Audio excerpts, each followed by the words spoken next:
Now obviously this build works for me and I play a lot of clubs. We're currently 86-0 with 0. We don't talk about the draws. We don't talk about the draws. But obviously, like anything, this build is subjective. I love it. A lot of other guys, including Shells, who won't thank me for outing him like this, but is probably the best or one of the best Pro Clubs players ever, uses the same build. So let's explore it. Please drop a quick thumbs up. It helps me out a lot on the video. And subscribe for everything Pro Clubs related, from builds to tips. This particular video on screen is linked in the description and in the top right. Has helped thousands of you improve and get to Division 1 on Pro Clubs. But let's get into my build. Quick word to OneFootball. Thank you for sponsoring today's video. Their link at the top of the description. Download OneFootball for free, Android or iOS, to find out all the latest news on the suspended football seasons. Get it now, guys. Right, so here he is, David Beckham. What a man. Let's get into the height and the weight, okay? You can play whatever you guys want to play, but I recommend this build. I've liked this build for a while. I've used it since pretty much the start, and there's a few things to look out for. Now, you can go all the way down to 5'3" on clubs and £99. I mean, look at the sprint speed, and it's... But I like to sit at around 5'6". Just get that little bit extra height. Guys who watch my streams, you'll see that, like, my guy still seems to win quite a lot of headers against CPU centre-backs in this build. I don't really know how, but there's something to look out for here. It is a glitch. Of course, it's EA game. Keep an eye on my height, right? 5'6", but I can slightly move this up, and you see a change to my stats on the right. If I go back down, you have to be really quick to see this. You can go up to there, and I've literally not changed my height, but my stats have gone down. So be careful with that. I like to sit on the smaller side of 5'6", so I get that 95 acceleration, 94 agility. You can play around with the weight and go down to £99. Our cam plays at £99. I play at like 123, 121. All it's really going to give you is a tiny bit extra strength, but stats like that in FIFA sometimes don't even really make sense. So let's get into looking at his traits. Now, I've got a few builds here. Obviously, you can see striker, weak foot, and it's named that because he has a good weak foot. Those of you who guessed that, well done. Give yourself a little pat on the back. Let's start off in the physical. Now, obviously, I would like to have everything, but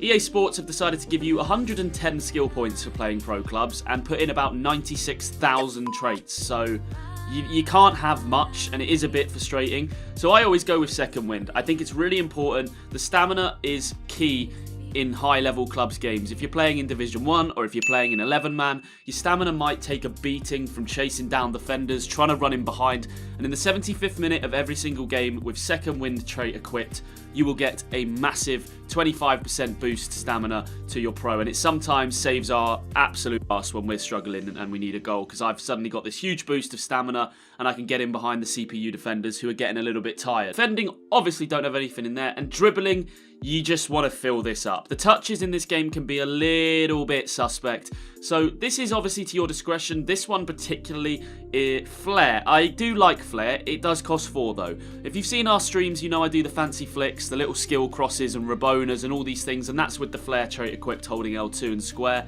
You can obviously go ahead and just up your ball control to like 98,000 if you just put them 3 on and take off the flair trait. But I'm kind of keen on enjoying the game, and flair for me brings a little bit of enjoyment.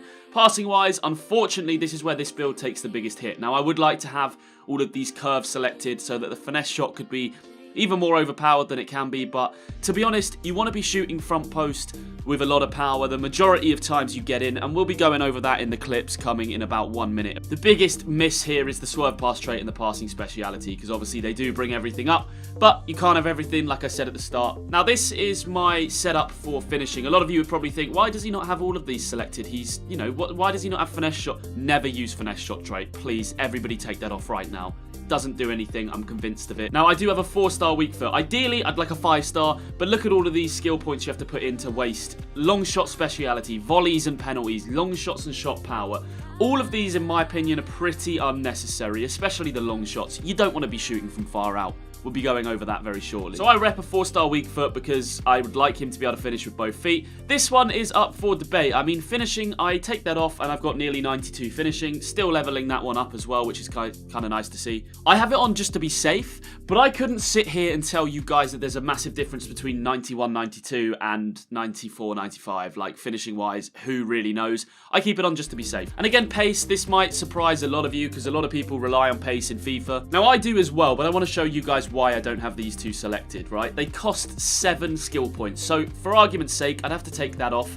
lose all of that weak foot, lose the heading stats, and then put 3 into here and 4 into there just to gain 3 sprint speed. Now, when you already have 95 acceleration, I don't think going from 90 to 93 sprint speed makes too much of a difference. Something I've recently discovered for a lot of you guys who are high-level players who play in Division 1 is that the centre-backs in Division 1 CPUs have 94 to 95 acceleration. Genuinely. We found that out when we looked at half-time at their stats the other day. So you're kind of matching them for acceleration, and sprint speed, it's kind of irrelevant because it's all about the first 10 metres really on clubs. So that's my setup for striker with a nice weak foot. Let's get into looking at some clips, and I'm going to try and help you guys improve on pro clubs. Trying to get you guys up a few divisions. There's some really simple things you guys can do to improve. Let's look mainly at striker finishing and positioning as we get into these clips. Okay, so if you've got this far, please do hit that like button. I'm going to fire through some clips of us playing in Division 1 pro clubs, and a few of these early clips from the blue kit are just kind of in low man, and we really want to be focused on shooting at the front post in striker. Guys, it is so overpowered, this FIFA, I can't even tell you. You can see Billy there, our striker, scoring a couple of goals in a row, just smashing it at that front post live on stream. It really, really is the way to just guarantee you can basically score against any goalkeeper, CPU or a real person controlling the goalkeeper. It's really, really easy to do. I always make sure I hit it front post. Even here, come across the box, hit it front post as early as possible. It just seems to be such a better way to finish than to try and finesse or to go across goal with power, especially this FIFA. That does not work. There again, you can see nice movement, smashing it Rodinho into the top corner at the front post. And obviously, guys, when you're playing into Division 1, you want to sweat everything. Now, if you don't know what sweating is, I don't know why you're watching this video. You want to basically pass the ball across the face of the goalkeeper and ensure that you get a tap in pretty much every time you can in front of goal. It just eliminates the risk of missing. And to do this, you are going to need good teammates, which isn't always possible. So if you've got crap ones, maybe look at improving. You do want to always make sure that you've got a good teammate around you, but it is obviously not always that easy. There is an absolute worldie of a finesse in Division 1 without even having that finesse shot trait selected. So again, guys, please do not waste 4 skill points on it. I really don't think it's necessary. Have your say in the comment section. Tell me if I'm wrong, but I've just never seen a use for it. Here again, you can see, stay close, make intelligent runs, and the game becomes nice and easy for you. These clips are kind of quick fire, but you can slow them down, you can re-watch them. All the time, we're making sure as a 3-man attack in Division 1 that we are within passing range of one another. So I pick the ball up here, just hold on to it, wait for Purple to make his run, go into the CPU, and he fires it across the goal. I am going to make a video coming to the channel tomorrow on how to get to Division 1 on pro clubs and how to stay there. I think a lot of you guys want to see that. A lot of you are stuck in Division 4 or 5, and I guarantee with a few tips that I can give you, it will change the way you play clubs and make you guys so much better as a team and an individual. So keep an eye out for that coming to your sub box tomorrow. These clips, I'm just going to let them roll out. You can kind of get the gist of how we play, and it really is impossible for one NE to defend against 3 strikers doing this. If you do it well, you're all moving nice, you're all moving around, you're not letting anybody get close. And I know that a lot of you guys are going to be sitting there going, you want more builds, you want more tips, don't worry. I'm going to be releasing how to get to Division 1 tomorrow, and then the day after that I will be releasing an updated cam build. Now, this build that I've brought you today is pretty much identical to the build that I was using in November.